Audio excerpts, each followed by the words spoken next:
Good morning, students. Today I will teach you diseases caused by protozoa. आज हम पढ़ेंगे protozoa से फैलने वाले रोग।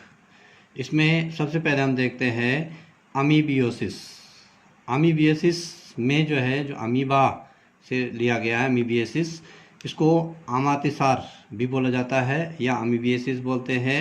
ये जो बीमारी है एक प्रोटोजोआ है जिसका नाम है एंट अमीबा हिस्टोलिटिका। एंट अमीबा हिस्टोलिटिका के कारण ये बीमारी होती है और ये जो रोगाणु है इसके वो जल के माध्यम से आंत तक पहुंचते हैं और आंत में हिस्टोलिटिक एक पदार्थ स्रावित करते हैं जिससे कि आंतों में घाव पैदा हो जाते हैं और उसमें अल्सर पैदा हो जाते हैं, अल्सर बन जाते हैं। उनसे घाव से जो है रक्त निकलता है जो कि पेचिश के साथ मल के रूप में शरीर से बाहर आता है। घरेलू मक्खियाँ भी जो है इस रोग की वाहक होती है और इस रोग में पेट में दर्द होता है, ऐंठन होती है, सिर में दर्द होता है, शरीर कमज़ोर हो जाता है।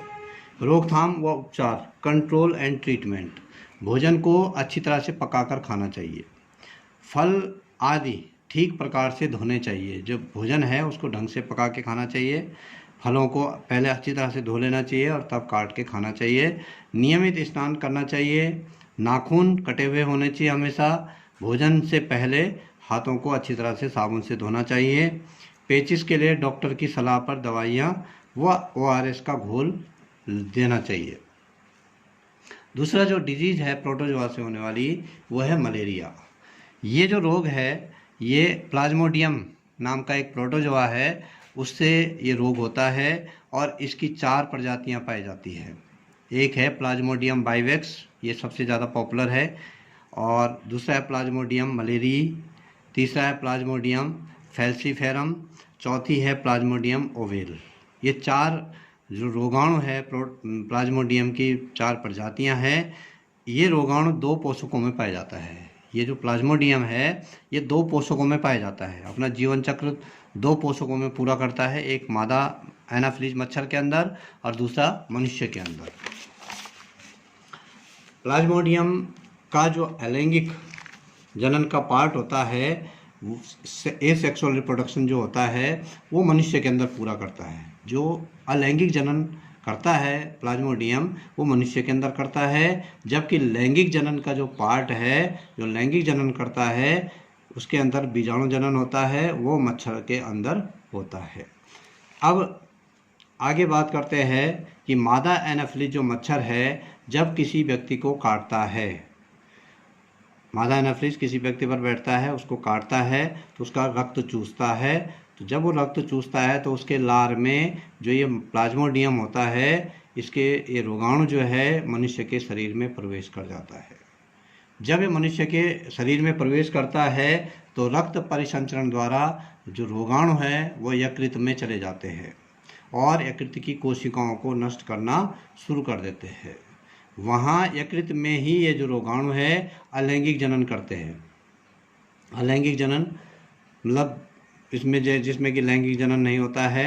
अलैंगिक जनन का मतलब प्लाज्मोडियम विखंडन भी कर सकता है। एक प्लाज्मोडियम कई प्लाज्मोडियम में विभाजित हो जाता है, तेज़ी से वृद्धि करते हैं और कई प्लाज्मोडियम जो है वहाँ पर बन जाते हैं। अब रोगाणु लाल रुधिर कणिकाओं में प्रवेश कर जाते हैं जिसमें कि 24 से 48 घंटे के अंतराल में लाल रुधिराणु नष्ट होने शुरू कर देते हैं। वो लाल रुधिराणुओं को नष्ट करना शुरू कर देते हैं।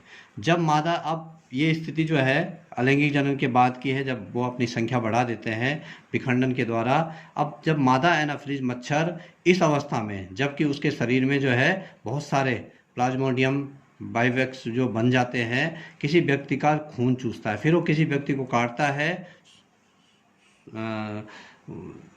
उस समय, तो जबकि जिस समय की मनुष्य के अंदर जो है मनुष्य के रक्त में लीवर में जो है बहुत सारे प्लाज्मोडियम बन चुके हैं, उस समय कोई प्लाज्मोडियम जो एनाफिलीज मच्छर है वो उस व्यक्ति को काटता है या तो उसका रक्त चूसता है, तो वो जो प्लाज्मोडियम है जो कि अलैंगिक जनन के द्वारा जिनकी संख्या बढ़ी थी वो मच्छर के शरीर में प्रवेश कर जाते हैं और वहाँ जाकर जो है ये रोगाणु लैंगिक प्रजनन द्वारा वृद्धि करते हैं।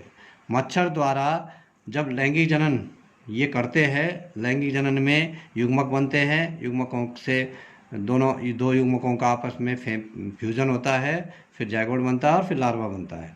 तो मच्छर जब किसी व्यक्ति को इस अवस्था में काटते हैं तो ये फिर मनुष्य के शरीर में चले जाते हैं और इस प्रकार से ये अपना जीवन चक्र पूरा करते हैं। मलेरिया के जो लक्षण प्रकट होते हैं रोगी को काटने के बाद, मच्छर के जब एनाफिलिस काटता है उसके 10-15 दिन के बाद का समय लगता है इसके लक्षणों को प्रदर्शित होने में। अगला है इसमें रोग की प्रावस्थाएं। मलेरिया का जो पहला आक्रमण अनेक प्रारंभिक चक्रों के बाद होता है, बहुत सारे चक्र जब उसमें हो जाते हैं तब पहला आक्रमण होता है। तत्पश्चात यह अनेक एर्थ्रोसाइटिक चक्र पूर्ण होने पर होता रहता है और इस दौरान हीमोज्वाइन जैसे विषैले पदार्थ की मात्रा रक्त में बढ़ जाती है। एक हीमोज्वाइन पदार्थ छोड़ता है ये। और रोग का प्रथम आक्रमण अक्सर दोपहर के पश्चात होता है। व्यक्ति को जब रोग का पहला आक्रमण होता है, मतलब पहले तो संख्या बढ़ती है शरीर के अंदर, अलैंगिक जनन करता है और बहुत सारे रोगाणु उस शरीर के अंदर पैदा हो जाते हैं। तो जब ये उसके अंदर बढ़ जाता है तो दोपहर के बाद जो है इसका आक्रमण शुरू होता है और व्यक्ति को इस दौरान बहुत ज़्यादा ठंड लगती है, रोगी कांपने लगता है, सिर और कमर में दर्द होता है, हृदय गति बढ़ जाती है और उल्टी भी होती है। और ये जो अवस्था है, इस अवस्था को जूड़ी अवस्था या रिगर स्टेज इसको बोला जाता है। 1 घंटे के बाद जो है जो कंपकपाहट है वो बंद हो जाती है। शरीर में जो कंपकपी है, ठंड लगना, वो बंद हो जाती है और शरीर का तापमान 104 से 105 डिग्री फ़ारेनहाइट तक हो जाता है। इतना बुखार जो है उसको हो जाता है। ये जो अवस्था है इसको ज्वर जन्य फेब्राइल स्टेज इसको बोला जाता है। रोगी को का तेज़ी से पसीना आता है। इस अवस्था में तापमान फिर कम होने लग जाता है और थकान व कमजोरी बनी रहती है। इस अवस्था को स्थगन डिफरवेसेंट स्टेज इसको बोला जाता है। इस प्रकार से ये रोग की प्रावस्थाएं होती है। मलेरिया का विशेष प्रभाव, जो मलेरिया जो है बहुत ज़्यादा जो विशेष प्रभाव होता है इसका, लो हीमोग्लोबिन, ये हीमोग्लोबिन को कम कर देता है क्योंकि ये लाल रुधिराओं को खाता है।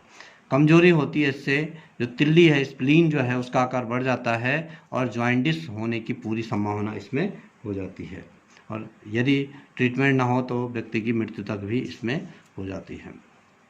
मलेरिया की रोकथाम तथा उन्मूलन, control and eradication of the malaria. कैसे हम इससे बचाव करें? रोग से बचाव, सबसे पहले तो रोग से कंट्रोल एंड प्रिवेंशन हमें इससे करना पड़ेगा। जालीदार खिड़की होनी चाहिए, दरवाजे पे जाली होनी चाहिए, जालीदार दरवाजे होने चाहिए। मच्छरदानी का हम प्रयोग करें। शरीर पर सरसों का तेल लगाकर सोना चाहिए या कोई उपयुक्त क्रीम है उसको लगाकर, या मॉस्किटो रिपेलेंट आजकल आते हैं उनका उपयोग हम कर सकते हैं। मच्छरों का विनाश, डिस्ट्रक्शन ऑफ मॉस्किटोज हम कर दें। कहीं पर घर के आसपास पानी को इकट्ठा नहीं होने देना चाहिए। डीडीटी का छिड़काव करना चाहिए, जो कीटनाशक है उनका छिड़काव समय समय पर घर के बाहर नालियों में करते रहना चाहिए। रोगियों का उचित उपचार, ट्रीटमेंट, हम जो है इसके लिए जब किसी को मलेरिया हो जाता है तो उसका ट्रीटमेंट अच्छे से करना चाहिए। क्लोरोक्विन की इसमें दवा दी जाती है और अनेक जो दवाइयाँ होती है डॉक्टर के द्वारा प्रिस्क्राइब, उनका हम जो है उनके द्वारा रोगी का ट्रीटमेंट किया जा सकता है। ये प्रोटोजोआ से होने वाले रोग। इसके बाद अभी हम आगे अभी और पढ़ेंगे निमेटोड से होने वाले जो रोग हैं उनके बारे में पढ़ेंगे। Thank you.